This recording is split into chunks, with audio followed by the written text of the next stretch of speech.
여러분, 제로가 들어간 음식이라 음료들을 많이 보셨죠? 요즘 제로 열풍이 불 만큼 다양한 음식들에 설탕이 들어가지 않은 제품들을 내세우고 있는데요. 과연 이것들이 건강에 어떠한 영향을 끼치지 않는지 궁금하시죠? 오늘은 방구석 의사가 제로 음식에 들어가는 인공 감미료에 대해서 최근 이슈와 인체에 끼치는 영향에 대해서 설명드리겠습니다. 먼저 인공 감미료에 사용되는 물질은 아스파탐이라 불리고 주로 인공 감미료로 사용되는 화학물질 중 하나로 제로 콜라 등 다양한 다이어트 음료 및 무칼로리 음료에 사용되는 인공 감미료입니다. 아스파탐은 단백질 구성 성분인 아미노산 2개가 결합된 감미료로 1981년 미국에서 식품 첨가물로 승인된 이후 한국에서는 1985년부터 사용되고 있습니다. 아스파탐의 칼로리는 설탕과 동일 1g당 4칼로리입니다. 하지만 단맛은 설탕의 200배로 미량만 사용해도 단맛을 내기 때문에 그동안 다양한 제로 칼로리 음료에 사용됐었습니다. 또한 식품 등의 표시 광고에 관한 법률에 따라 5칼로리 미만의 식품은 0칼로리로 표기할 수 있습니다. 아스파탐은 다른 감미료와는 다르게 식품에서 사용되는 당류 대체물로 주로 활용됩니다. 이 아스파탐은 몇 가지 특징을 가지고 있다고 알려져 있는데요. 첫째, 아스파탐은 제로라는 말답게 무칼로리라는 장점이 있습니다. 아스파탐은 에너지가 거의 없으며 인체에서 대사되지 않는 무칼로리 감미료입니다. 이로 인해 다이어트나 혈당 관리를 필요로 하는 사람들에게 인기가 있습니다. 두 번째, 강한 감미 효과입니다. 아스파탐은 신맛과 달콤함을 동시에 제공하는 높은 감미 효과를 가지고 있습니다. 그래서 매우 작은 양만 사용해도 강한 당 대체물로 활용할 수 있습니다. 셋째, 안전성입니다. 바로 이 부분이 오늘 설명을 드릴 특징인데요. 아스파탐은 과거 정부 기관과 건강단체에서 많은 연구를 통해 안전하다고 인정된 인공 감미료 중 하나입니다. 하지만 최근 WHO 산하 국제암연구소 IARC는 아스파탐을 발암 가능 물질 분류의 이비군 인체 발암 가능 물질으로 분류했습니다. 이에 우리 식품당국은 안전성에 문제가 없다라고 했으며 현행 사용 기준을 유지할 예정이라고 오늘 14일 밝혔습니다.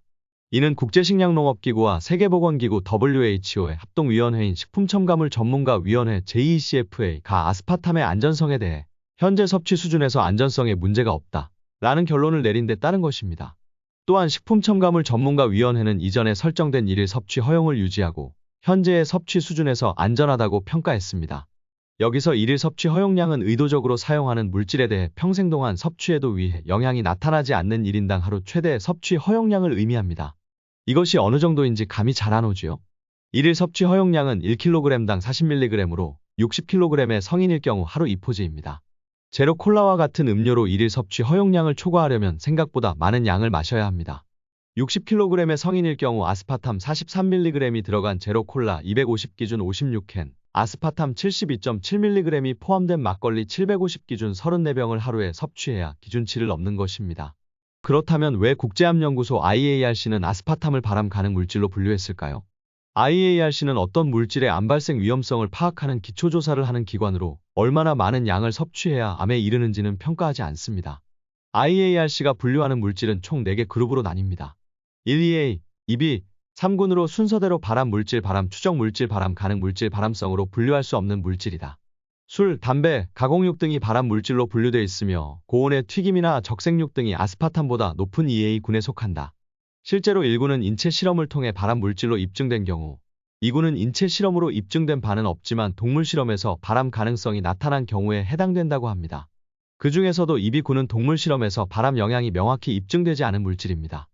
실제 우리가 즐겨 먹는 김치도 같은 등급에 속하고 있습니다. 이외에도 아스파탐과 함께 2B군으로 분류된 물질은 김치, 피클 등 절임 채소, 알로에베라, 전자파 등이 있습니다. 따라서 식품에 든 소량의 아스파탐 섭취를 우려할 필요는 없다고 판단이 되며 제로 열풍에 주의를 준 정도라고 생각이 됩니다. 그렇다면 아스파탐보다는 설탕이 좋은 것이 아니라고 생각하실 수도 있습니다. 하지만 이것은 틀렸습니다. 설탕보다 아스파탐을 섭취하는 것이 더 좋다고 말씀드릴 수 있습니다. 아스파탐은 설탕보다 약 200배 강한 당도를 갖고 있습니다. 따라서 설탕보다 약 200배만큼 적은 양을 사용할 수 있고 그래서 혈당에 영향을 주지 않게 됩니다. 따라서 당뇨병 환자 입장에선 당뇨 걱정 없이 단맛을 느낄 수 있어 설탕의 대체제로 사용됩니다. 또한 제로 칼로리다 보니 비슷한 양을 음용해도 일반 탄산음료보다 건강에 악영향이 상대적으로 적다는 것도 장점입니다. 그러나 아스파탐에 대한 개별적인 허용량과 미각에 대한 차이 때문에 모든 사람들에게 적합한 감미료는 아닙니다. 또한 아스파탐을 대량으로 섭취하는 경우 일부 사람들에게 두통, 구역질, 피로감 등의 부작용을 일으킬 수 있으므로 적절한 섭취량을 준수하는 것이 중요합니다. 무칼로리 감미료를 사용할 때에도 적당한 섭취량과 균형 잡힌 식사를 유지하는 것이 중요하며 개인의 건강 상태와 식습관을 고려하시길 바랍니다. 여기까지 시청주셔서 감사드리며 모두가 건강해지는 날까지 방구석 의사가 열심히 건강 정보를 알려드리겠습니다.